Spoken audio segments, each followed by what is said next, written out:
Few topics in our modern culture spark as much confusion as that of gender and the roles of men and women. We debate identity, we debate relationship, marriage, authority, all of those things. And yet underneath that conversation is a question that runs much deeper. What did God really intend? The Christian faith starts with a bold claim that men and women are not accidents, we're not competitors, and we're not interchangeable. Both men and women are made in the image and likeness of God, having equal value, dignity, and worth, and yet we are beautifully different.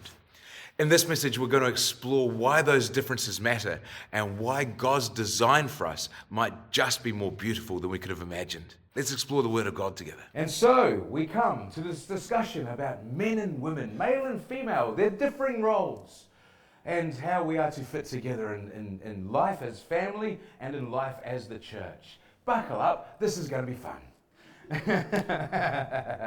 The whole story begins, funnily enough, in Genesis chapter 1. Genesis chapter 1, verses 26 and 27, the Lord God says, let us make man in our own image. Now you can take man and you can capitalize that in that sentence. Let us make man, humanity, in our own image and in our likeness, and let them have dominion over, he gives a list of stuff that we have, it's effectively everything. All right? So let them have dominion over everything that he's created. That's what that's about. So God creates man in the image and likeness of God. He created them. Male and female created he them. All right? So far, so good. Now, this is a chunk of stuff in here, because it's really important, actually. A lot of things are depending on this. So, first of all, God creates human beings. He starts with creating Adam. We'll get on to that in a little minute. Then he creates Eve. He creates humanity. And he says humanity is to have dominion over everything that is created. Now, that word dominion is actually really important, because in our current culture, we tend to replace that word dominion with stewardship.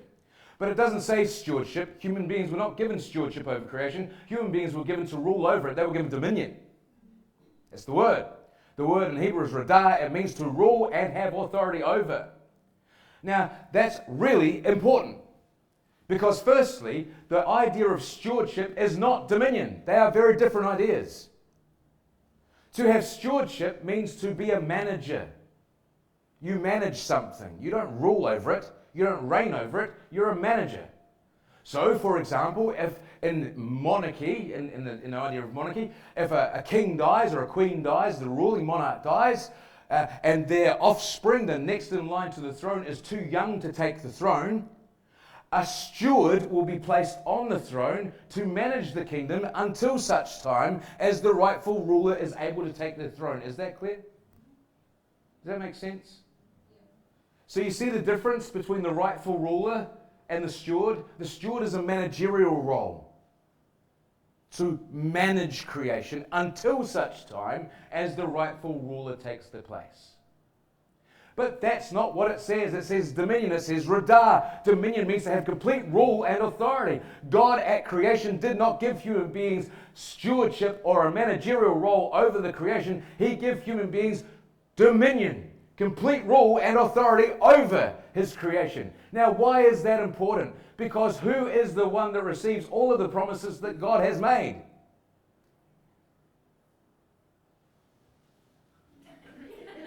I thought I saw a tumbleweed blowing past. You guys have been in church a long time. You know how this game works, right? The answer is always Jesus. It's not a trick question. The answer is always the same. Okay? So who is the one that receives all of the promises that God has made to humanity? Jesus, that's right. So, on that basis, who is it that receives the dominion and authority?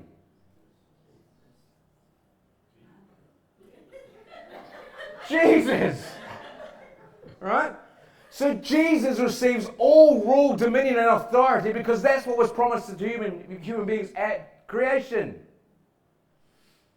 If you start with stewardship at the beginning, you end up with Jesus, the manager of creation. You don't end up with Jesus, the one who rules and reigns over creation. The Son of Man is the one who receives, in Daniel chapter 7, the kingdom, the power, and the authority that is everlasting.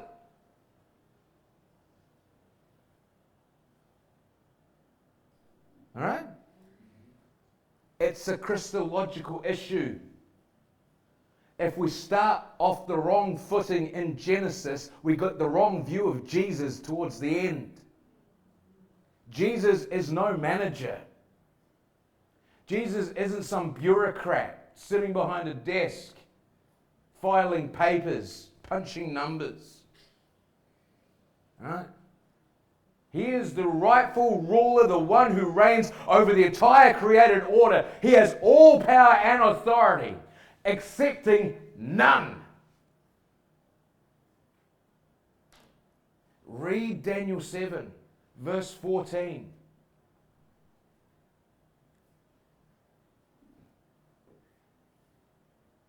Read Matthew 28.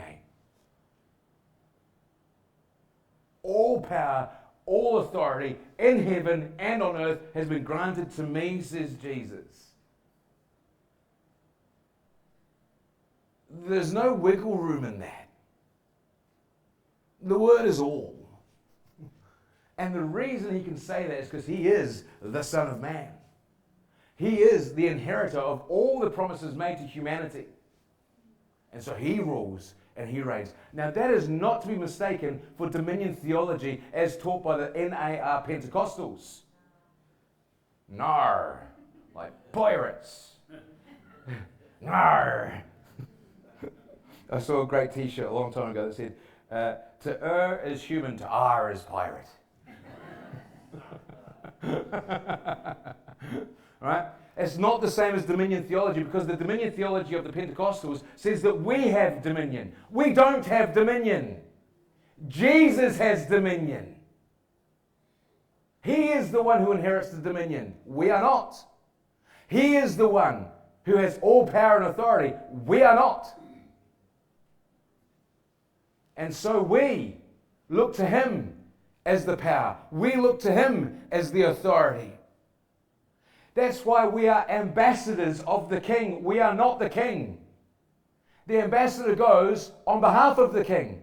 And the ambassador inhabits the power and authority bestowed upon them for the king. And they say what the king says and nothing else. They do only what the king says and nothing else, because they have no power or authority of their own right. They have only that which has been entrusted to them by the king. Is that clear? I really hope so, because it's really important. He has power. He has authority. He has complete rule. He has dominion. And we are his ambassadors. So, having cleared that up, we move on. Men and women created in the image and likeness of God. What on earth does that mean? Well, you will have heard me say this again, but it's worth repeating because it's worth thinking about and remembering. If we think about likeness, what does it mean to be made in the likeness of God? Human beings have been made for a relationship with God. We've been made for that relationship. In order to have that relationship, we need to be like him in certain ways in order to facilitate and make possible that relationship. We need to be like him in order to have a relationship with him. I can have a relationship with the chair in front of me, but the chair in front of me is simply designed to carry my bum. And that's it. That's the sole relationship that I can have with that chair. That is all. Right? I can't have a meaningful conversation with the chair.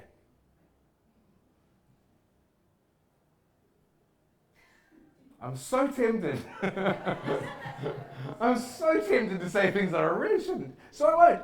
No, you can't have a meaningful conversation with a chair. Right? It's just a chair. It has no sentience. Right? It's got legs. I've got legs. And does it? No.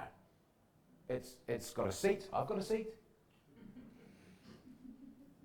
We have similarities. But I can't have a relationship. The relationship I can have with this chair is very narrow, very limited. Right? Because we're not alike enough. We don't share enough characteristics. Or what about pets? Think about a pet. I love cats. I'm a cat guy. Dogs are okay if they're someone else's. I like other people's dogs. They're too much work. They're too demanding. We only have enough room in our house for one demanding person. Isn't that right, Jody? No, you took it like that. But I was meaning that she would think that I was demanding. See, now that was on you. That was on you. Yeah, excellent. Fell into my little trap. But think of a dog. I can have more of a relationship with a dog than I can have with this chair. Why? Because the dog is more like me. It's got legs, I've got legs. It's got more of them. It's just showing off. Right? But it's sentient, it thinks, it has some sort of emotional capacity.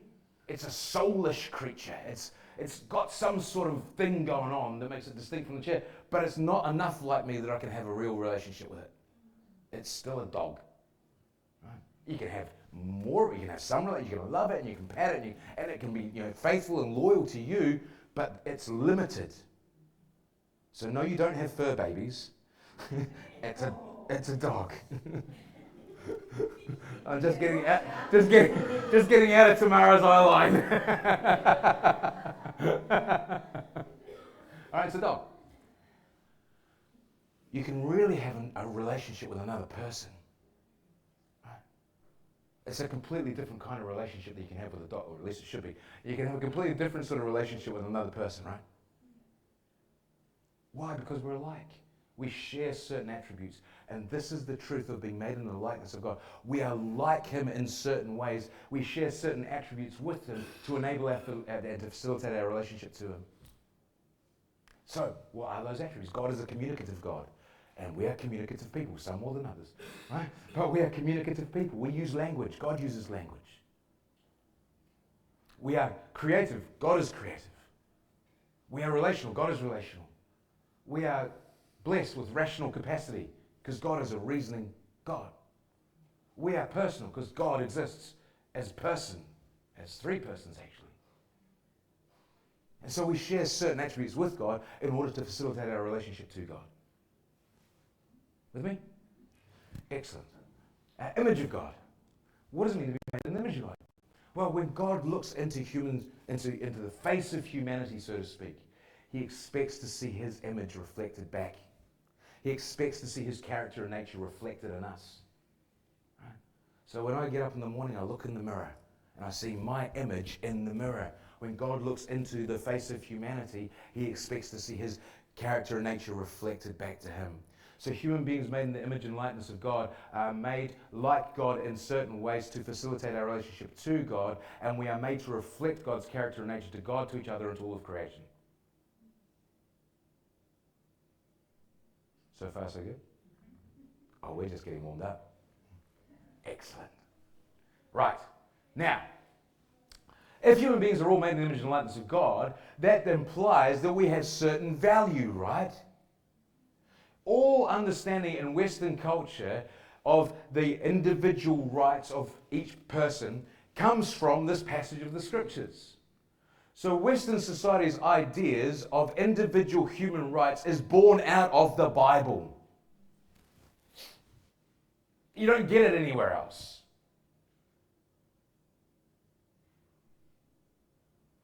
So to be made in the image of God means that our value is determined by God and not by us. It's not bestowed upon us by any government or any people group. We have inherent dignity, value, and worth because we are each individually made in the image and likeness of God. Did everybody see that? That's why the Americans started their Declaration of Independence with "We the people." And it goes on to talk about how we have been endowed with certain inalienable rights by our Creator. The word inalienable means rights from which you cannot be alienated. In other words, rights that cannot be taken from you. They were not bestowed by a government. They can't be taken by a government. You have rights that are bestowed by the Creator. Value, dignity, and worth is the right of every human being made in the image and likeness of God. And so men and women are both made in the image and likeness of God. What does that tell us? that men and women both have equal value, dignity, and worth in the eyes of God. There is no distinction between male and female when it comes to our value, dignity, and worth. We are all created in the image and likeness of God, and those rights, that value, that worth is bestowed by Him, and it cannot be removed from us, either from males or from females. Does everybody hear that? It's important. It's no surprise then, when we think of the slave trade, that the abolition of the slave trade was pioneered by Christians. It's no surprise then that the idea of universal human rights was championed by Christians. It's no surprise then that the women's liberation movement was started, founded, and moved by Christians. That women are not chattels. They're not possessions. They have equal value, dignity, and worth in the eyes of God. Is everybody clear on that? Is everybody with me here? I don't want you to hear me saying something else. I want to be really strong on that. Equal value, dignity, and worth regardless of your gender. And that cannot be removed regardless of the way you get treated. That value, dignity, and worth cannot be taken from you. So never let it go. Never cede it to anyone. God has granted. God has bestowed.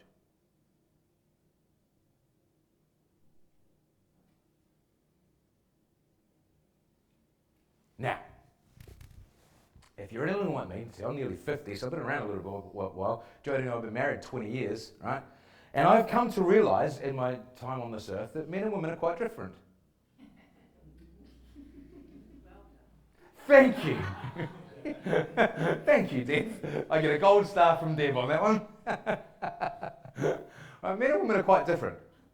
Right, and those differences, they can't easily be summed up. I mean, there's obvious physical differences, right? There's obvious physical differences, biological differences between men and women that apparently aren't that obvious anymore. but I would suggest they are obvious, all right? There are obvious biological differences that are really cool and that should be celebrated. But there's something else that's different about human beings, about men and women rather. We're different in other ways. We seem to engage with the world in slightly different ways, you know? And often that gets summed up as women are more emotional and men are just more like logical. Women are more emotional and men are more logical.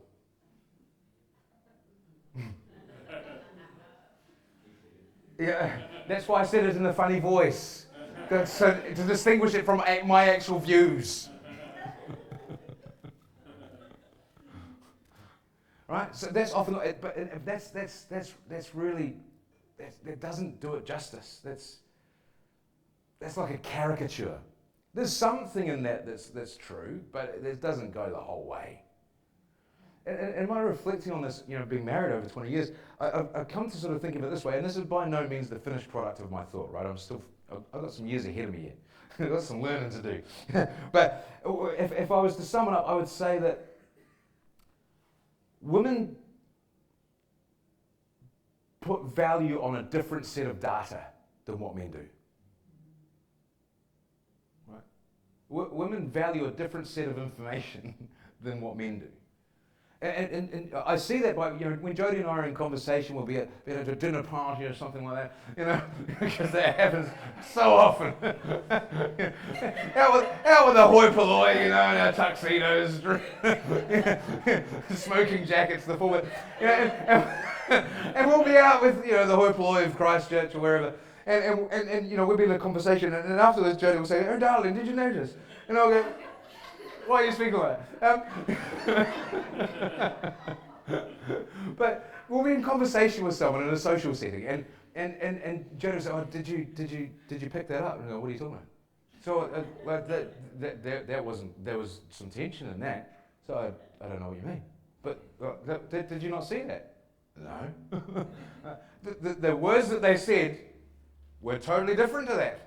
I took the words that they said as face value. Why would I? Like, why would I believe anything different? That's what they said. Can they not be trusted? Right? So we've been in the same conversation, talking to the same people, and come away with completely different conclusions of what's just happened. Why?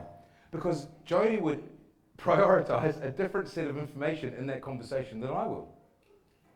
And I think that gets us closer to the mark with men and women. That going through life generally, women prioritize a different set of information than what men do. Now, of course, there is overlap. It's not like we're living in completely different worlds as completely different beings, just butting heads all the time, although sometimes that does happen. But there is an overlap. There's shared data that we all focus on, but there's other stuff. It's like a Venn diagram. There's the area of overlap, but then there's the areas of difference. And women tend to focus on a different set of information than what men do. And that allows us to come to very different conclusions in exactly the same circumstances. Have you experienced that? It's confusing, isn't it? No, I mean, it's literally, it is. It's very confusing. Why don't people just say what they mean? I do. So, quick story. I'm Scottish, right, originally. So often, in our time together, before we had a house and all that sort of stuff, Jody and I would, house sit. And you go to a friend's place to house sit, and they say, hey, just help yourself to whatever's in the fridge, just, help yourself. And I go, great, make yourself at home. Okay, sweet. So I will eat whatever I find. Sure, I like the look of this. I will eat it. They said. Apparently, they don't actually mean it when they say that. Apparently, they're being polite. Who knew? Just help yourself. Okay. Thank you. I will. And they come back from their 3-week holiday and they find their cupboards are bare except for the stuff I didn't like. FYI, if you ever invite me to a house sit, don't ever say that. Right? Just say, Chris, don't eat my food. Sweet as. I'll get my own food. No problem. Help yourself. Okay, I will. I'm a very simple creature. I take people at face value. Say what you want, I will believe that. Until you prove otherwise. Right? So women focus on a different set of information than what men do. Jody would always say, don't do it. I go, why? They said. Why would they say it if they didn't mean it? I still don't get it. I don't understand. It's confusing. People are weird.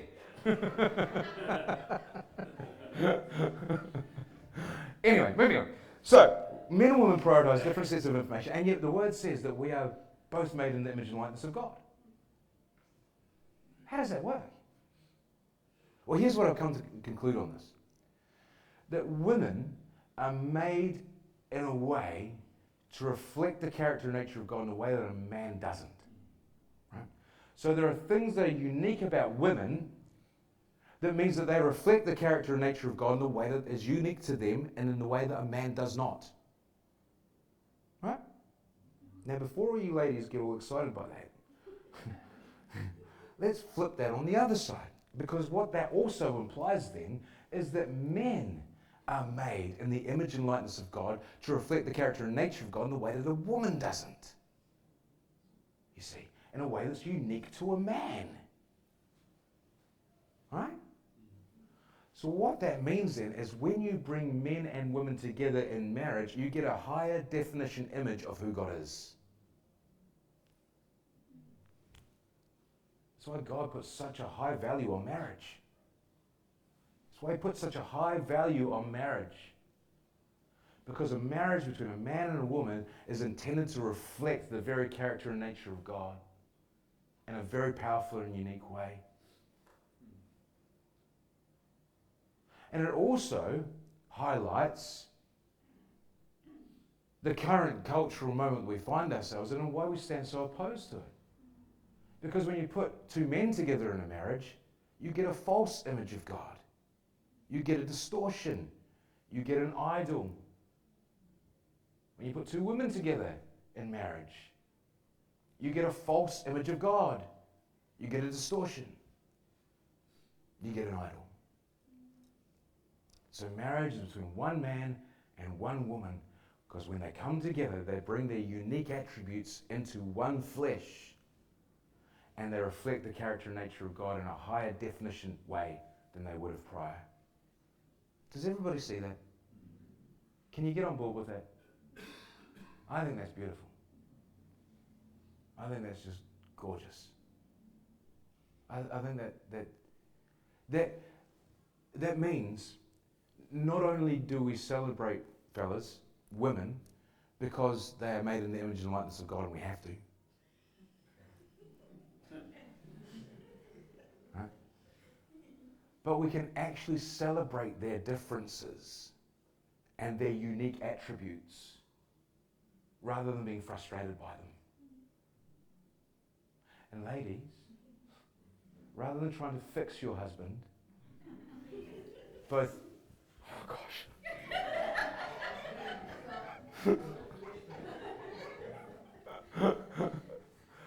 Both literally and metaphorically. Instead of trying to fix your husband, right, you can celebrate his uniqueness, that he's different from you. He reflects God's character and nature in the way you don't. And so we can celebrate our differences in the unity of marriage. See, now we're touching on the gospel now, aren't we? We're touching on gospel now. Unity. Diversity within the unity. Differences, but being brought together in the image and likeness of God. Men and women with the unique attributes being brought into unity through Christ. That's what the church is, right? That's what we are. Different people, different backgrounds, different ethnicities, different languages, different history, different baggage, different brokenness, different perspectives, different ways of seeing and thinking, all brought together in the unity of the Spirit and the bonds of peace in Christ. And so you see there's a touch point here between marriage and the gospel. In fact, in Ephesians chapter 5, Paul talks about marriage, and we'll come to that in a little bit. Are you looking forward to that? Top notch. Right? So Paul talks about marriage, and he talks about the way a marriage ought to operate and ought to run. Right? And then at the end of that his whole discussion around that, he says, I'm actually talking about the way God relates to his people. And so Paul actually highlights that marriage and the gospel go together. And that these two things are actually linked. And that marriage is actually a reflection of the gospel.